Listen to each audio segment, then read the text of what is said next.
পাঁচির হাতে ছিল একটা ছোট্ট মতন কাঠি। পাঁচির হাতে ছিল একটা ছোট্ট মতন কাঠি। সে বললে তার চেয়ে বড়, সে বললে তার চেয়ে বড় কোন দুটো তোর চাচি, কোন দুটো তোর চাচি, কোন দুটো তোর চাচি।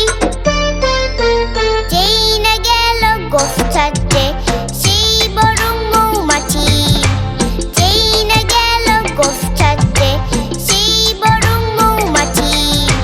দিল একটা হাঁচি, উঠে উঠে উঠে উঠে উঠে উঠে তখন পাঁচি গিয়ে পুরো রাঁচি। রাঁচিতে গিয়ে বলল পাঁচি, মরণ হলেই বাঁচি। কেমন লাগলো আমাদের ভিডিও?